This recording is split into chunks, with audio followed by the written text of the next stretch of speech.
My name is Jesse Hall and I'm the chairman of this debate. The timekeeper is Ashley Shattock and this debate will be judged by a panel of 3 adjudicators who are Mr David Morton, Miss May Ching and Michelle Southam. The topic of this debate is that serving alcohol on planes should be banned. The affirmative team seated to my right is from Rostrevor College and the negative team seated to my left is from Pedare Christian College. The speaking time for this debate is 4 minutes. A single warning bell will sound 1 minute before the speaking time, and a double bell will sound at the speaking time. Please ensure that your mobile phones are switched off. I declare this debate open and call upon the first affirmative speaker, Patrick Moller.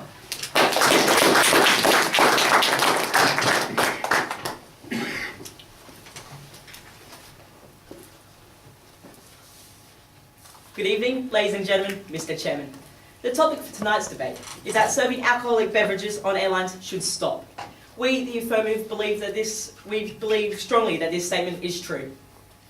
We simply define tonight's topic as the introduction of a policy that prohibits adult airline passengers from consuming alcohol whilst on board airlines. As first speaker, I'll discuss that airlines already have many prohibited items for safety. That some airlines have banned alcohol already, so why not make this a blanket effect? I will also argue that banning alcohol will lead to less safety mishaps on board flights and will ensure financial savings for the airlines. Luke, our second speaker, will highlight the negative impact on flights being delayed and rerouted due to disorderly behaviour. That aeroplanes are communal environments, thus alcohol consumption is not a good example. That addiction to alcohol is just as addictive to smoking, which is banned on flights. And how not serving alcohol on airlines will lower the cost of plane tickets. Our third speaker, Cyril, will discuss the health risks of drinking on planes and rebut and sum up our case. My fellow travellers, the list of items we cannot take on plane is long and includes pesticides, petrol, paint, gas cylinders, bleach and aerosols. They may be okay to use at home, however, put these items in an aircraft subject to high pressure, temperature changes and vibrations, they can behave unpredictably. The same might be said for drunken passengers. Friends, Air Canada, Delta and United Airlines don't serve alcohol on all domestic routes after a NASA study incidents in 2000 showed that unruly passenger behaviour was a significant threat to safety. The key finding in these 152 cases was that flight crews were distracted from their duties 43% of the time of these alcohol-fused cases. Consider, if you will, friends, and the negative team, the following accounts of drunken passengers in recent times. According to BusinessInsider.com, in January 2013, a passenger on an Iceland flight got so drunk and out of control, the crew members actually had to duct tape him to his seat. Furthermore, in July 2014, a drunken passenger on board a Ryanair flight from Carrickau to Dublin attempted to open a plane door because he thought it was a toilet. As these examples demonstrate, disruptive behaviour caused by alcohol interferes not only with attendance, but has the potential of compromising hundreds and hundreds of lives. Particularly in the event of an emergency situation, a person who is intoxicated would be less able to understand, cooperate, follow instructions, or evacuate the aircraft if required. Friends, if you're drunk, the doors are here, here, and here. It becomes a lot less simple. To my next point, an airline's economy suffers because of alcohol. Recently, Canadian news service reported that Flight 656 was diverted back to Toronto when 2 women consumed an obscene amount of alcohol, set the smoke alarm off in the toilet, and made a threat against the aircraft. This caused a response for 2 fighter jets to bring the plane back to Canadian airspace, costing $50,000, and commercial flight in excess of $90,000.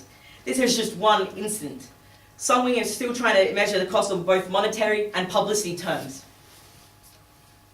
In June this year, the International Air Transport Association reported that 2 intoxicated business executives physically and verbally abused passengers and crew so severely that the plane had to be rerouted. The airline estimated this incident cost about $200,000. The association also estimated that approximately 8,000 of these incidents occur in 1 year, costing the airlines as much as $1.6 billion a year.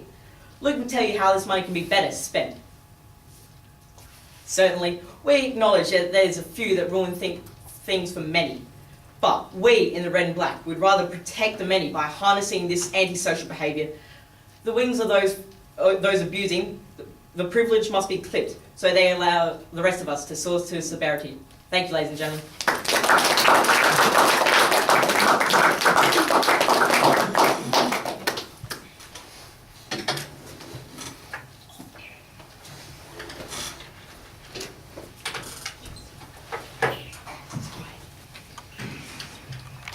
Jackson Bickley.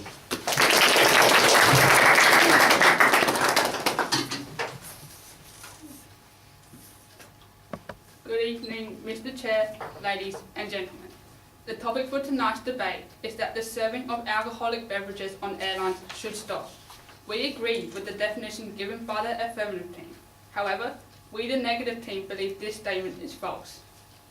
Tonight, I will be speaking about drinking being a legal right, individual self-control, limiting the amount of alcohol, and people enjoying the experience.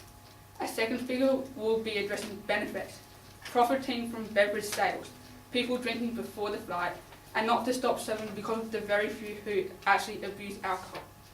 Before I start my argument, I have a couple of points of rebuttal against the affirmative team's case. The first speaker from the affirmative team has asserted that alcohol can lead to violent and disruptive and irresponsible behaviours. We disagree because people have their own level of self-control and they can choose whether to use it. If they don't use their self-control, then the amount of alcohol can simply be limited instead of to stop serving completely. I will address this in further detail later in my speech. My first point is the consumption of alcohol is a legal right.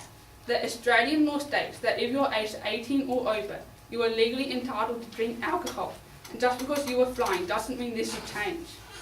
Furthermore, air travel is one of the safest modes of transport. If you're driving and you pull over to get a drink or two, then go back to driving, there are a higher chance of an accident occurring because you would then be drink driving.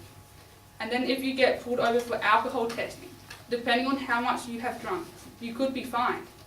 However, if you're on a plane and you're drinking, the chance of an accident is as minimal as if you weren't drinking, because it is not affecting the pilot or co-pilot.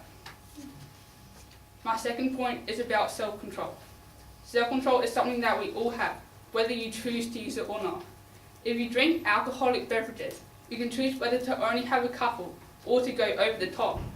Self-control is to know when to stop doing something before something major happens, and this is the same with alcohol.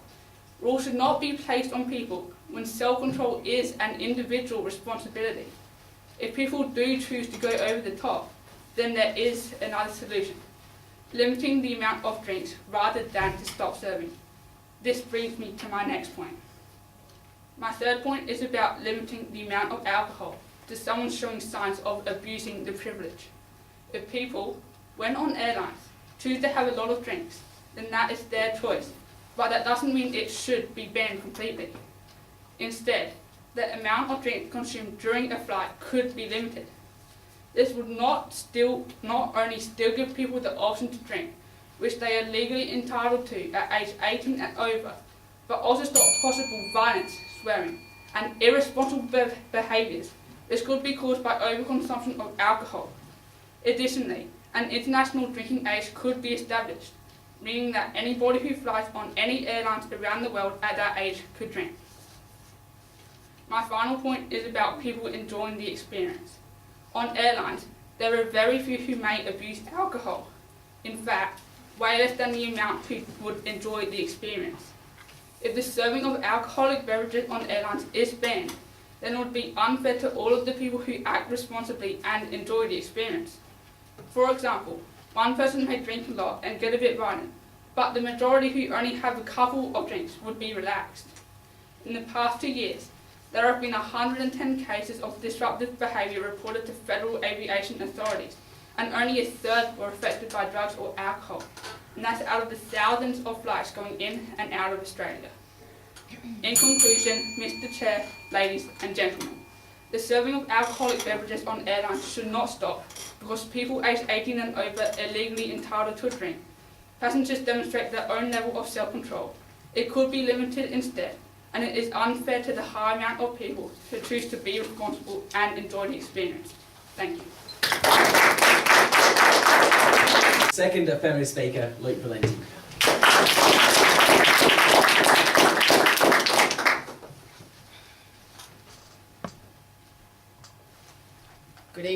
Mr. Chairman, ladies and gentlemen, the topic for tonight's debate is that the serving of alcohol beverages on aeroplanes must be stopped. We, the affirmative team, most avidly agrees with this blatantly obvious statement. I will now rebut the points put forward by the first negative speaker, Jackson. Jackson has cleverly tried to tell you that people will be able to control how much they can drink. As my studies will show, it is very easy to get intoxicated from just one drink. He then went on to say that people are allowed to drink responsibly and enjoy the experience. Why not just wait a few hours until you are off the plane, when it will be much less of a nuisance to the passengers around you? The first negative speaker has also failed to rebut many of the compelling points made by our first speaker, Patrick. Secondly, friends, Firstly, consuming alcohol aboard a plane has some serious health risks. According to the esteemed World Health Organization, the effects of alcohol consumption are up to 3 times stronger at a high altitude, so people are likely to feel intoxicated from an average standard drink. This is because of the pressurization of the cabin and the reduced pressure at altitude, which reduces the ability of the blood to absorb oxygen. When interviewed, current pilot Mr. Matei stated that there have been dangerous instances where passengers have in fact passed out and been mistaken for sleeping. I don't need to tell you the potential dangers for such a scenario. Secondly, friends, the crying baby aside, we all dread sitting next to that person who gets drunk and causes trouble. Flights are delayed and different routes are taken to drop people off who are intoxicated and causing trouble, costing billions for airlines a year. Recently, the Herald stated, a drunk passenger tried to enter the cockpit of a Virgin Australia plane as it flew from Brisbane to Bali, prompting fears of a hijacking. Virgin Australia's representative at Bali International Airport, Mr. Haru, says a drunken and unruly passenger, identified as Matt Christopher Lockley, became aggressive and was handcuffed by cabin crew. Haru exclaimed, "This is no hijacking, just a drunk person. Too much alcohol consumption caused him to act aggressively. A simple solution exists to this dangerous and traumatic problem." Furthermore, friends, imagine all the better things airline could be spending money on instead of wasting it on alcohol. Our interview pilot, in conjunction with infrastructure.gov.au, stated that airlines incur enormous economic and social costs annually because of alcohol, with figures reaching $10 billion in Australia and well over $140 billion in the US. If these costs were cut, this would firstly allow airplanes to spend better on their safety precautions, making us less tentative to fly Jetstar, and secondly, lower the cost of plane tickets, which would benefit all flyers and maybe save lives. Friends, have the negative team done their research? I don't think we can substantiate things much more clearly. However, finally, ladies and gentlemen, we believe that an airline should hardly possess similar traits to that of a bar or pub. In a reduced space, children are vulnerable to being exposed to disorderly and incoherent people, which as a society is totally unacceptable. Australia.gov states clearly that public drunkenness is illegal. Why should airlines be any different? Perhaps the negative team can tell us the benefits of this behaviour being accessible in the air but not on the ground? The firm policies and the little light on the planes condemn smoking. Surely it's time to put a cross through the martini glass next to the cigarette. To conclude, it is essential that we stop serving alcohol on planes, because it will eliminate serious health risks, result in less negative impacts on other passengers, and allow for lower ticket and airline management costs. Ladies and gentlemen, thank you.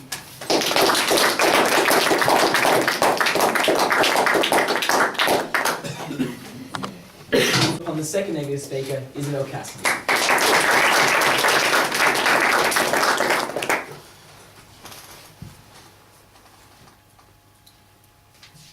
Good evening, Mr. Chair, ladies and gentlemen. My name is Isabel Cassidy, and I am the second speaker for the negative team. Tonight, I'll be speaking about the benefits drinking alcohol can have for passengers on flights, how airline tickets will increase if alcohol stops being served, passengers preloading on alcoholic drinks before flying, and how alcoholic beverages should not stop being served because a few people did the wrong thing.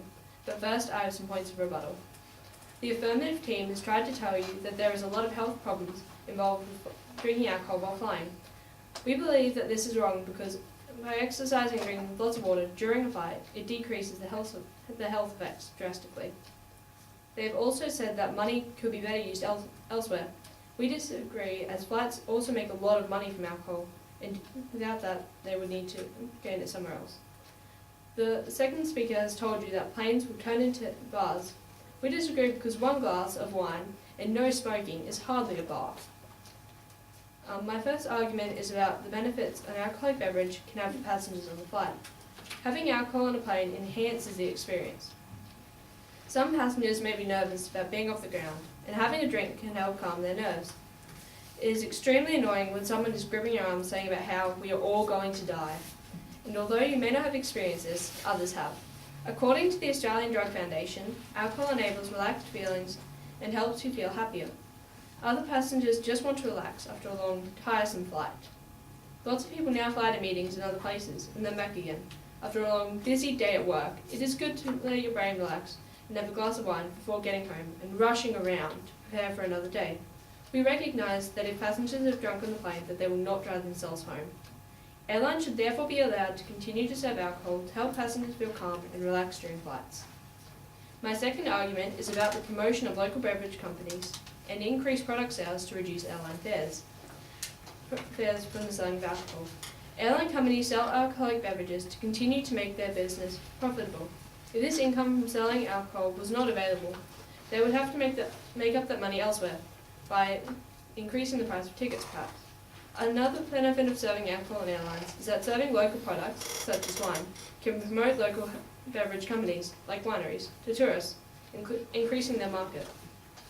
My third argument is about how, if serving alcohol on board stops, passengers may be enticed to drink large amounts before flying, preloading so they can feel the effects of alcohol. Currently, flight attendants have control over how much the passenger drinks. On board, flight attendants can refuse to give people drinks if they believe they are too violent or drunk, in line with the Australian Responsible Service of Alcohol Guidelines. By drinking beforehand, the passenger can drink large amounts and become drunk or violent, which on board could lead to fights or injuries, endangering others on flight, and increasing the number of alcohol-related problems on planes. My fourth and final argument is about how alcoholic beverages should not stop being served because a few people abuse the privilege of alcohol. This is the same as saying that everyone should have their licenses taken away because a few people speed. The number of alcohol and drug-related offences per annum over thousands of flights is very small, only around 30. Should all alcohol stop being served because of a few people? In conclusion, ladies, gentlemen, and chair, alcohol should not stop being served on flights because of the benefits of allowing passengers to unwind with an alcoholic beverage, the promotion of local beverage companies, and increased product sales to reduce airline fares are all positive outcomes for passengers and companies from serving alcohol on flights. In addition, intoxicated passengers are a danger if customers feel it necessary to drink before the flight, and alcoholic beverages should continue being served because a few people did the wrong thing. Thank you.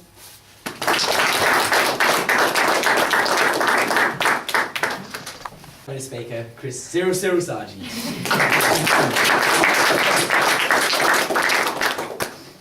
Good evening, Chairperson, ladies, gentlemen, and fellow debaters. The topic for this evening's debate is that the serving of alcoholic beverages on airlines should stop. Obviously, we, the affirmative team, believe that this statement is true. As well as supporting my teammates' compelling arguments, I will restore what should have been a great evening for everyone, by rebutting the ridiculous points made by the negative team. The first negative speaker has stated that consuming alcohol is not illegal. Yes, this may be true, but consuming alcohol in the presence of a child is, by the law of Australia and many countries, illegal. And it's also about the values of an individual. How many of you sitting here would take your child to the pub with you on a Friday night to see you getting drunk? The first negative speaker has cleverly stated that people go on holiday for enjoyment, so they should be able to consume alcohol. Well, ladies and gentlemen, how many of you would want to sit next to a drunken man on a hot, congested aeroplane, knowing that he could be violent? Enjoyment should not just be about an individual. Everyone has the right to feel safe and secure aboard a flight. Not just the one sitting on the soft, wide chair who pays $2,000 more than you.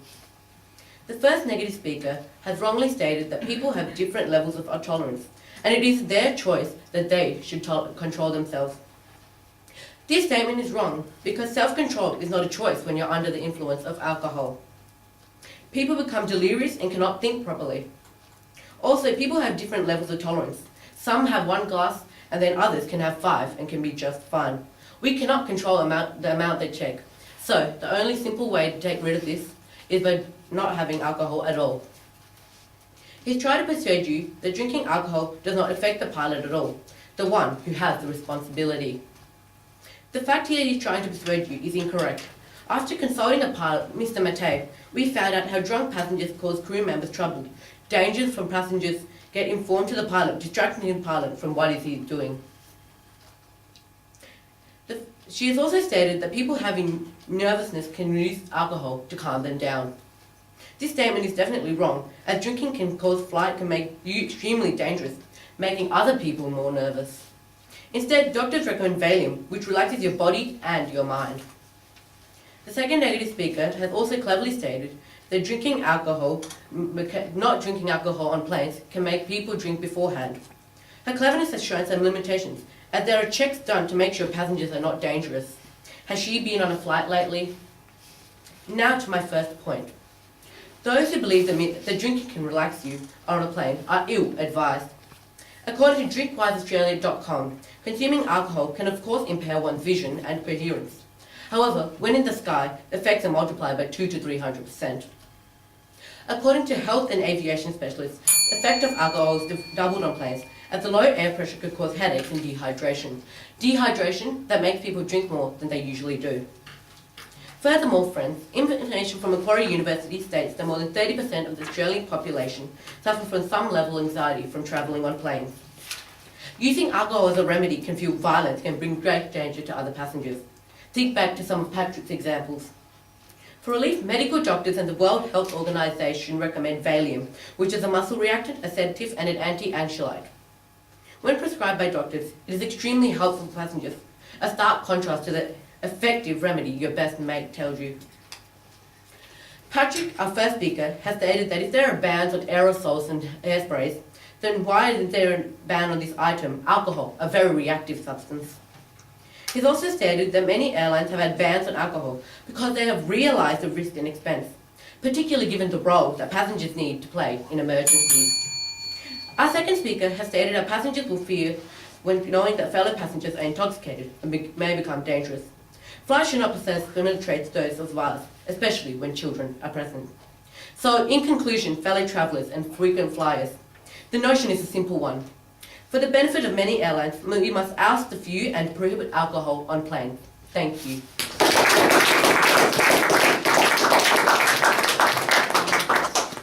On the third and final negative speaker, Stephanie Milanowski.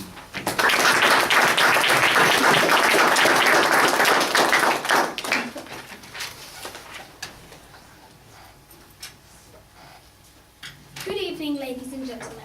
The topic of our debate is that the serving of alcoholic beverages on airlines should stop. My name is Stephanie Milanowski, and tonight, as third speaker, I will sum up my team's case. But before I do so, I have some rebuttal against the affirmative team's argument. The affirmative team have asserted that passengers who drink too much become noisy and unpleasant for other passengers, even if they are unconscious. We reject this position because airline crews are trained in the responsible service of alcohol and have the right to refuse service. Anyway, in my own experience, the most disruptive thing that can be found on an aeroplane is a crying baby or a young child. Is it really likely that these young children have been eating the bottle? This is far more common than a drunk person being disruptive.